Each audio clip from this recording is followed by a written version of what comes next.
Social media কয়েকদিন পর পর একটা জিনিস চলে আসে, প্লাস্টিকের ডিম, প্লাস্টিকের চাল। এই জিনিসটাকে আসলে এক্সিস্ট করে? আপনি যেমনটি বলেছেন যে এটি আসলে আমাদের উদ্বিগ্নের বিষয় যে প্লাস্টিকের চাল বা প্লাস্টিকের ডিম আছে কিনা। তো এই নিয়ে বাস্তবে একটি অভিজ্ঞতার কথা আমরা বলতে পারি এখানে।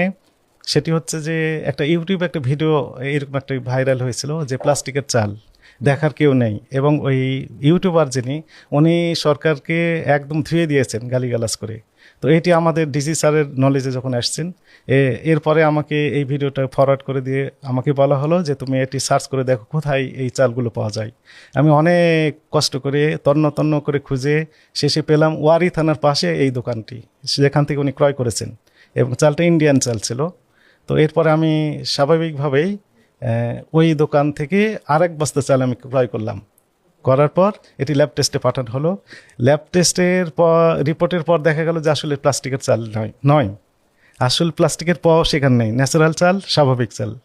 এবং এরপরে ওই ইউটিউবারকে আবার আমরা ডেকে নিয়ে আসলাম যে আপনি যে এইরকম একটা ভিডিও দিলেন, জনগণকে বিভ্রান্ত করার চেষ্টা করেছেন। তো উনি বলছেন না, এই চাল কড়াইয়ে আগুনে যদি দেওয়া হয় তাহলে এই প্লাস্টিকের মতো যেভাবে পুড়ে ঠিক সেই রকমভাবে পুড়ে যায়। তো আমরা যে ল্যাব টেস্টের রিপোর্ট আপনি দেখেন, স্যাম্পল আমাদের কাছে এখনও আছে, বাকি চাল এখন আমাদের কাছে সংরক্ষণ করা আছে। তো উনি বললেন না, আমি বিশ্বাস করি না। বলতে চলেন ঠিক আছে দেখি।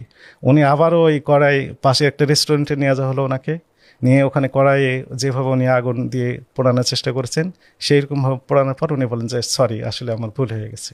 এই যে বিভ্রান্ত আসলে প্লাস্টিকের চাল বা প্লাস্টিকের ডিম বলে বাংলাদেশের কোনো অস্তিত্ব নেই। এটা জানা দরকার ছিল, কারণ কয়েকদিন পর পর এরকম বিভ্রান্ত হয়ে মানুষ হয়। এটাতে অনেক কিছুই আছে, আই থিঙ্ক এটার মধ্যে অনেক